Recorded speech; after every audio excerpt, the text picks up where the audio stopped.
Hadirin rahimakumullah. Jadi Imam Malik, Abu Ja'far Al-Mansur mengatakan, wahai Malik, Imam Malik, saya kepengen kitab Muwatta ini dijadikan buku wajib bagi seluruh umat Islam di dunia ini. Kata Imam Malik, jangan wahai khalifah. Loh kenapa? Kan enak, buku kamu menyebar ke seluruh dunia. Enggak. Kenapa? Umat Islam itu gurunya banyak, macam-macam, ya. Dan pemahamannya masing-masing berbeda dengan yang lainnya. Saya tidak mau kitab Muwatta ini kalau dijadikan buku wajib, mereka akhirnya tidak bisa berpendapat yang berbeda. Biarkan mereka berbeda pendapat sesuai dengan ilmu yang mereka dapatkan dari gurunya masing-masing. Subhanallah. Itu Imam Malik ya. Coba kalau kita dipanggil presiden umpamanya, sini fulan, ngapain? Buku kamu mau dijadikan buku wajib bagi seluruh rakyat Indonesia. Alhamdulillah katanya. Biar semua rakyat Indonesia ikut madhabku. Biar seluruh Indonesia mengikut madhabku. Karena madhabku madhab yang paling benar. Masya Allah. Itu kalau kita. Ya. Ini kita baru punya ilmu dikit aja sudah sombong kadang-kadang. Imam Malik. Masya Allah ya. Imam. Orang seluruh dunia. Siapa yang tidak kenal dengan Imam Malik? Itu bukunya mau dijadikan buku wajib, tidak mau. Kenapa? Tidak mau. Orang sudah berbeda pendapat kok harus mengikuti pendapatku? Nggak bisa. Udah biarkan mereka berbeda pendapat, tidak harus ikut madhabmu. Tawadhu. Hadirin rahimakumullah. Contoh. Nah, saya sekarang memberikan contoh. Contoh perbedaan pendapat yang dibolehkan dalam masalah akidah apa? Jadi ada perbedaan dalam masalah akidah dibolehkan, ada perbedaan yang dibolehkan dalam masalah fikih. Contohnya, tadi masalah fikih sudah saya sebutkan sebagiannya. Dalam masalah akidah umpamanya perbedaan di dalam masalah melihat Allah Subhanahu wa taala. Orang-orang yang bisa melihat Allah itu siapa saja nanti di akhirat? Hanya orang-orang beriman. Orang-orang kafir dan munafik bisa melihat atau tidak? Sebagian mengatakan orang munafik bisa melihat, tapi habis itu ditutupin. Orang kafir bisa melihat, habis itu ditutupin. Ada yang mengatakan tidak bisa melihat sama sekali. Isra dan Mi'raj itu dengan jasadnya saja, dengan jasad dan rohnya saja, atau dengan rohnya saja. Mayoritas ulama mengatakan itu Isra Mi'raj itu dengan jasad dan rohnya, sebagaimana firman Allah Subhanahu wa taala, subhanalladzi asra bi 'abdihi. Sungguh maha suci Allah yang telah mengisrakan ya Nabi Muhammad SAW dengan bi 'abdihi, hambanya. Hamba itu terdiri dari jasad dan roh. Tapi Aisyah radhiyallahu anha mengatakan apa? Enggak. Nabi Muhammad itu suami saya tahu beliau itu tadi malam masih tidur di samping saya. Makanya beliau itu Isra Mi'raj itu hanya dengan rohnya saja, bukan dengan jasadnya. Beda pendapat, biasa ya, biasa. Hadirin rahimakumullah. Contoh yang lain apa? Contoh yang lain adalah umpamanya Nabi Khidir. Khidir itu nabi atau wali? Mayoritas ulama mengatakan Nabi Khidir itu nabi, bukan wali. Makanya Nabi Musa belajar dari Nabi Khidir. Kalau seandainya dia wali, maksud sih nabi belajar sama wali? Nabi itu belajar sama nabi. Makanya Nabi Khidir itu mencekik anak kecil, melubangi kapal ya, kemudian membangun bangunan yang di dalamnya ada harta karun. Itu semuanya tidak lain karena wahyu dari Allah Subhanahu wa taala. Maka insya Allah pendapat yang lebih tepat adalah Nabi Khidir itu adalah seorang nabi, bukan sekedar wali. Ini terjadi perbedaan pendapat di kalangan para ulama ya. Hadirin rahimakumullah ya. Itu masalah-masalah akidah ya. Di dalam masalah fikih sudah saya sebutkan tadi, masalah sholat, masalah wudhu. Bismillah itu wajib nggak? Bismillah itu wajib nggak ketika mau wudhu? Wajib nggak? Ya, Imam Ahmad mengatakan baca Bismillah wajib. Kenapa? Ada hadis mengatakan la wudu'a liman lam yusammillah. Tidak sah wudhu kalau tidak membaca basmalah. Ada yang mengatakan enggak, itu hadisnya dhaif. Ya. Jadi salah satu perbedaan di dalam memahami suatu masalah karena perbedaan hadis. Ya, yang satu mengatakan hadisnya sahih, yang satu mengatakan dhaif kayak basmalah.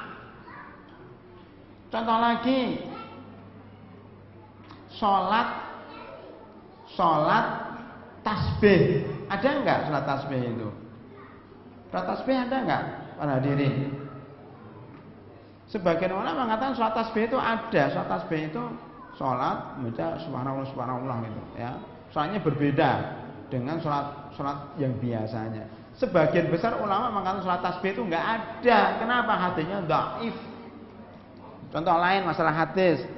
Kalau kita punya anak atau saya lah ya, saya sebagai anak umpamanya dulu orang tua saya belum mengakikoin saya karena orang tua saya miskin, ini umpama saja ya, sehingga nggak bisa beli kambing. Ketika saya besar seperti ini dan saya punya uang banyak, apakah saya disunahkan untuk mengakikoi diri saya sendiri? Apa jawabannya? Apakah seseorang yang belum diakikoi oleh orang tuanya itu dianjurkan menyembelih kambing, mengakikoi diri sendiri? Jawabannya apa? Jawabannya apa para hadirin? Jawabannya apa? Tinggal milih salah satu. Disunahkan. Dalilnya apa? Kan gitu. Tidak disunahkan, selesai. Para ulama berbeda pendapat. Sebagian mengatakan disunahkan mengakikoi diri sendiri karena Nabi Muhammad Sallallahu Alaihi Wasallam itu mengakikoi dirinya sendiri karena dulu bapak sama ibunya belum masuk Islam. Tapi mayoritas ulama mengatakan hadis itu hadis dhaif. Hadis itu hadis dhaif, tidak boleh dipakai, makanya tidak disunahkan. Kalau seseorang belum diakikoi kemudian mengakikoi diri sendiri, kenapa? Nggak ada hadisnya, nggak ada dalilnya. Hadisnya yang ada adalah dhaif. Hadirin rahimakumullah. Kenapa terjadi ya ini? Kenapa terjadi perbedaan pendapat yang madmum? Kenapa terjadi perselisihan di antara kita? Ada di antaranya saya sebut secara cepat. Pertama, karena kepentingan. Saya sebutkan tadi karena ada kepentingan, ada hawa nafsu, dan karena perbedaan pendapatan.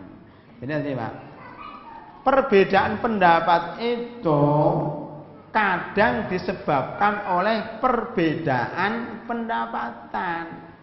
Jadi orang tengkar, kenapa tengkar?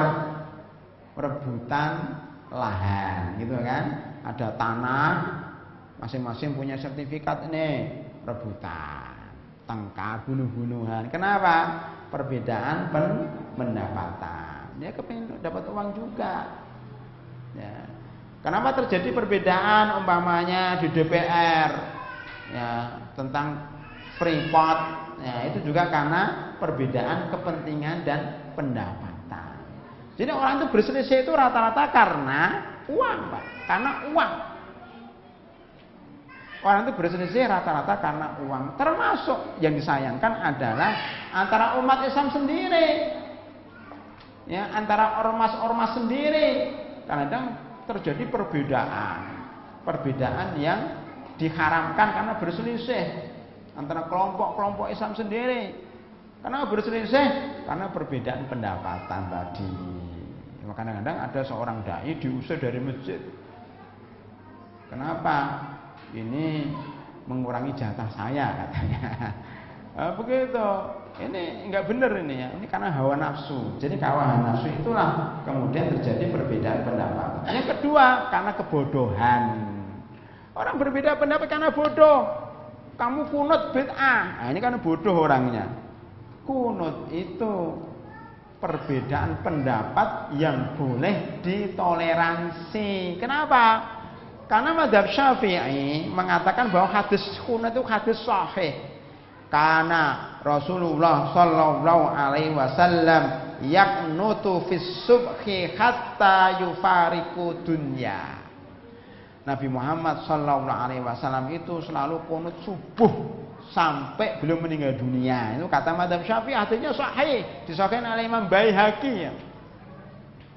Kata yang lain hadisnya dhaif, hadisnya mansukh, sudah enggak dipakai lagi, diganti dengan kunut nazilah. Cuma beda pendapat, beda dalam memahami hadis, enggak perlu tengkar. Yang kunut, yang tidak kunut tidak usah kunut, selesai.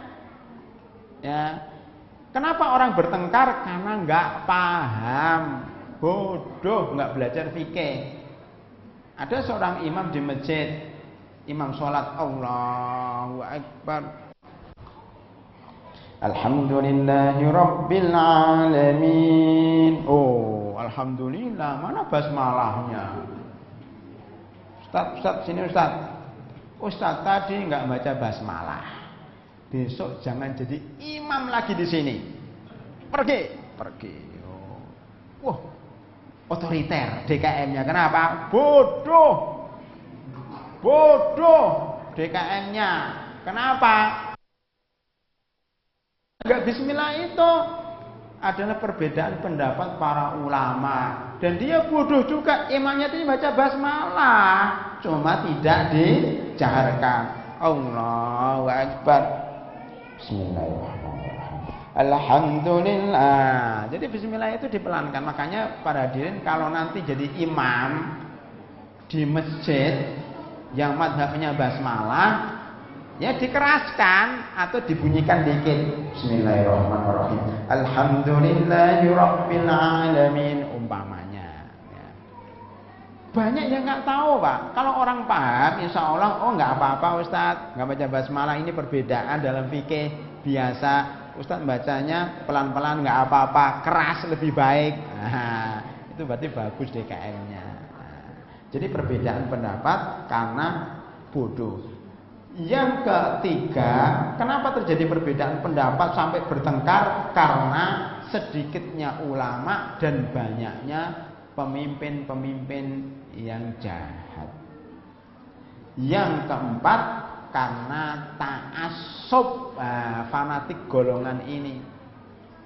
Lihat dalam surat Ar-Rum ayat 31. Ya. Wala takunu minal musyrikin minal ladina farraqu dinahum wa kanu syi'a kullu hizbin bima ladaihim farihun. Wahai orang-orang beriman, janganlah kalian seperti orang-orang yang musyrik. Siapa orang musyrik itu? Adalah orang-orang yang selalu mecah belah agama ini. Alladzina farraqu dinahum wa kanu syi'a. Kemudian mereka menjadi terpecah-pecah, bergolong-golong. Kullu hizbin bima ladaihim farihun. Setiap golongan itu fanatik dengan golongannya. Inilah yang menyebabkan terjadi pertengkaran. Sebenarnya kalau nggak fanatik enak. Golongan saya benar tapi juga bisa salah. Golongan saya punya kelebihan tapi punya kekurangan. Golongan Anda, kelompok Anda, pesantren Anda, jamaah Anda, partai Anda ada salahnya tapi juga ada benernya. Ada kebaikannya tapi juga ada kekurangannya. Jadi tidak ada yang sempurna di dunia ini para hadirin, kecuali kelompoknya sahabat Rasulullah Shallallahu Alaihi Wasallam. Selain itu kelompoknya punya kekurangan. Kalau masing-masing paham tentang kekurangannya, maka akan saling ta'awun wa ta'awanu 'alal birri wat taqwa wa la ta'awanu 'alal ismi wal udwan. Ya, tolong menolong dalam ketakwaan dan kebaikan, dan janganlah kalian tolong menolong dalam dosa, ya, dan kejahatan. Rahimakumullah. Barangkali itu sekilas tentang fikih ikhtilaf.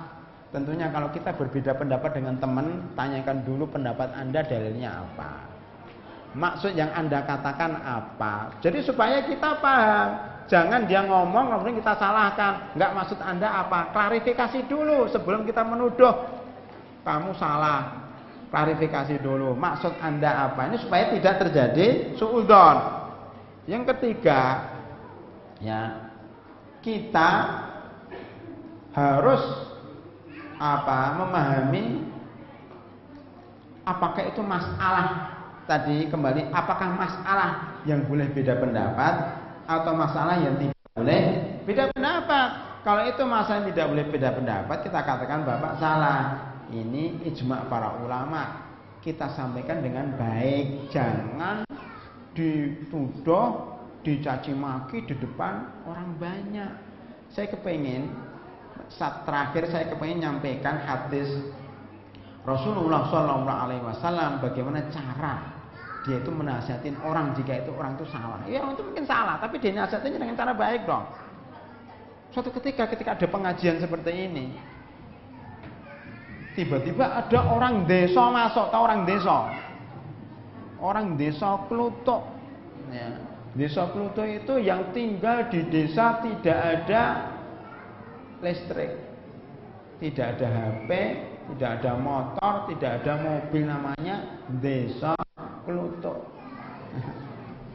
Ya, orang Badui itu datang ke kota, nggak tahu mana toilet, mana masjid. Dia sudah kebelet nih, gimana kencingnya? Masuk masjid dikira toilet, kencing di situ, cerut gitu. Sahabatnya kaget. Ini ada orang desa kencing di masjid, ayo kita serbu. Gitu. Udah berdiri semuanya. Rasulullah lagi pengajian. Sabar para hadirin, mohon tenang ya. Mohon tenang. Biar Bapak itu menyelesaikan kencingnya. Ya. Jangan diganggu, biar dia kencing dengan tenang. Saya tanya sama adik ya. Kalau orang kencing, sedang kencing, tiba-tiba ada anjing ngejar dia, gimana? Wah. Kencingnya kemana? Kemana-mana. Coba kalau orang yang lagi kencing itu diserbu, apa yang terjadi? Dia lari keliling masjid, kejar-kejaran. Kencingnya ngepret-ngepret seluruh masjid. Rasulullah Sallallahu Alaihi Wasallam ada orang yang sabar, yang dewasa, pikirannya jauh ke depan, biarkan dia kencing. Maksudnya biar kencing di satu tempat aja. Selesai, udah selesai, tenang. Mas, tolong ambilkan ember besar di belakang bangunan ini. Bawa ember sama air, dibiurkan, digebyur. Udah selesai. Praktis, selesai kan. Jadi berpikirlah untuk menyelesaikan solusi. Jangan emosi. Digebyur, ditaruh di atas, dituangkan di atas tempat kencing tadi, karena waktu itu masjidnya dari tanah bukan dari karpet. Kalau karpet gulung karpetnya begitu. Waktu itu nggak ada karpet, ya, tanah, pasir. Tinggal diguyur dengan air yang banyak, selesai. Setelah itu tolong sampaikan Bapak supaya masuk ke kamar DKM. Nah, gitu. Jadi setelah masuk enggak langsung dimarahin, ditanyain satu-satu. Kalau ada air silakan diminum. Nah, minum dulu, kan lama enggak, udah haus, minum dulu. Dibuatkan teh, udah tenang, tanya Bapak dari mana. Kenapa kesini? Lama-lama kenapa kencing di masjid, kan gitu. Oh gini Pak ya. Nah, baru dia pelan-pelan. Masjid itu namanya masjidun, tempat untuk sujud. Musolaun, musola, tempat untuk sholat. Jadi bukan untuk kencing. Kalau mau kencing ada namanya toileton. Nah, itu toilet itu. Nah, itu tempat untuk kencing. Jadi kalau ada toilet itu kencing itu di belakang itu. Jangan di masjid. Sesungguhnya masjid itu untuk tasbih, untuk zikir, untuk sholat, untuk baca Al-Quran kata Rasulullah. Jadi ngomongnya baik-baik, 4 mata, pelan-pelan, apalagi diberi minuman. Makanya bapak itu senang, alhamdulillah saya dapat orang baik kayak ini. Ya Allah, langsung dia berdoa, ya Allah berilah rahmat hanya kepada saya dan kepada Muhammad. Jangan engkau berikan kepada orang di masjid yang marah-marah tadi. Ya Allah, jangan engkau berikan rahmat sama yang marah-marah tadi. Coba begitu saking polosnya. Rasulullah hanya tertawa, jangan gitu Pak. Rahmat Allah itu luas, jangan kita berdoa saja. Nah, begitu. Itu namanya amar ma'ruf nahi mungkar, tapi dengan cara yang bijak.